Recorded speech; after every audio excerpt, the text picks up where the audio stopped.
When two phonetic sounds collide in speech, human anatomy naturally wants to blend them together. But sometimes, the physical mechanics of the vocal tract force them to remain entirely separate. In the Arabic language, this enforced separation is called izhar. Linguistically, the term translates directly to clarity or manifestation.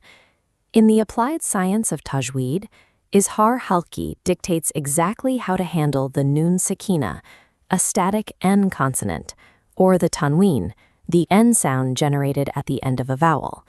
It requires the reciter to output the sound sharply and cleanly from its exact point of origin. This simply means striking the consonant directly, without holding the sound, lingering, or applying any supplementary gunna or nasalization. You might be familiar with other phonetic scenarios in Arabic where a noon effortlessly blurs or assimilates into the consonant right next to it. Izhar bypasses that blending entirely. It is a strict phonetic requirement dictated by the structural reality of the human body. To understand why this happens, we have to look at the human vocal tract as a machine, governed by physical geography and structural distance. This diagram shows the sagittal cross-section of the head and neck. Notice the exact articulation point, the makhraj, of the noon consonant.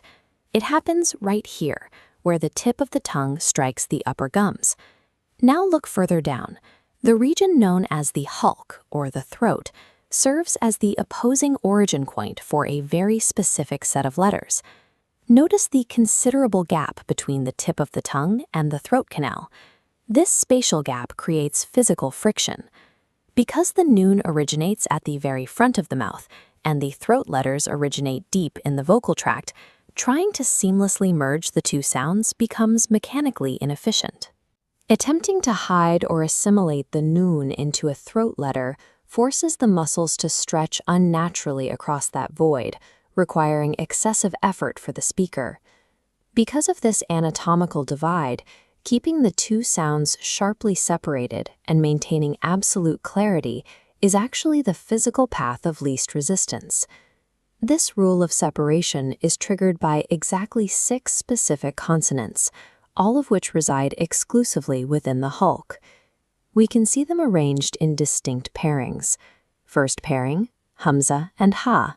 Second pairing, Ain and Ha. Final pairing, Ghain and Kha. Scholars of Tajweed categorize these isolated phonemes using a classic pedagogical mnemonic from the foundational text Tu'fat al-Atfal. The text commits them to memory in a single poetic line. Hamzun faha'un thumma ayun ha'u, muhmalatani thumma ghainun kha'u. Whenever a Noon Sakinah or a Tanween is followed immediately by any of these 6 letters, the distance rule is activated, and the initial sound must be kept entirely distinct. This short line of poetry operates as a complete inventory of the deepest articulation points in the human body. But the throat itself is not a single monolithic origin point. It is a deeply stratified geographic region. This diagram of the throat visualizes 3 specific physiological ranks, the maratib, where these letters originate.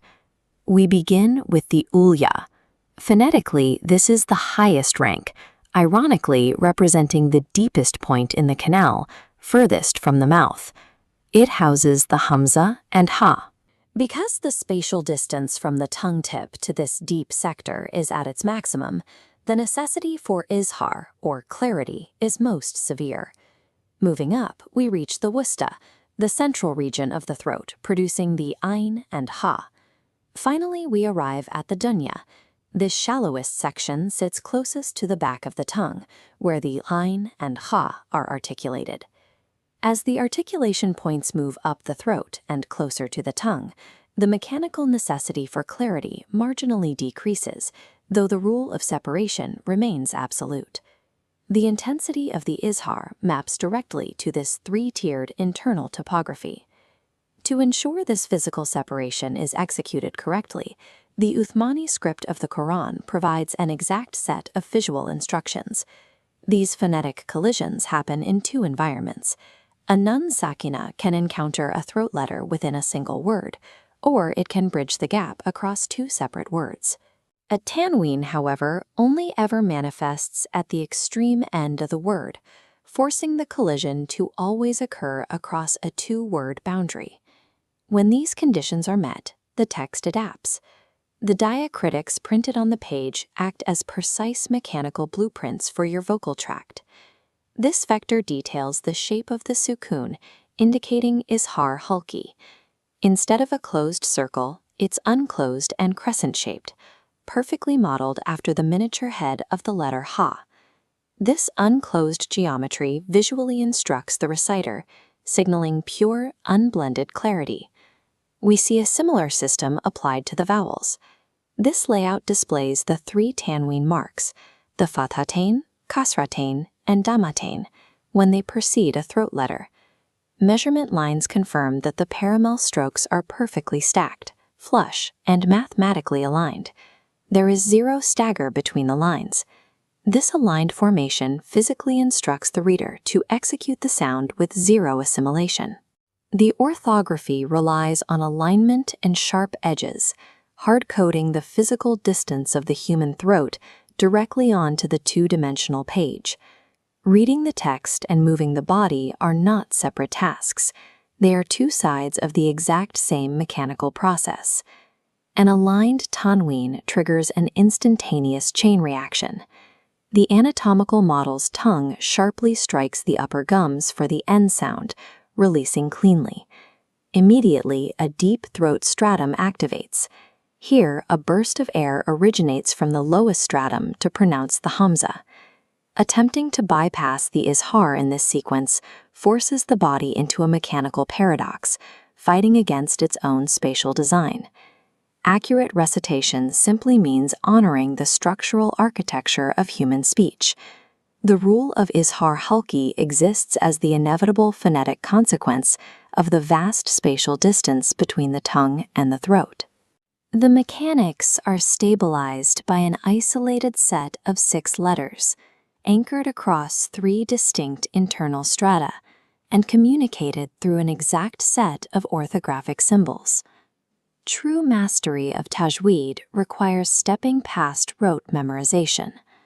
By understanding the physical geography of the vocal tract, the rigid rules of recitation become deeply intuitive calibrations of your own anatomy.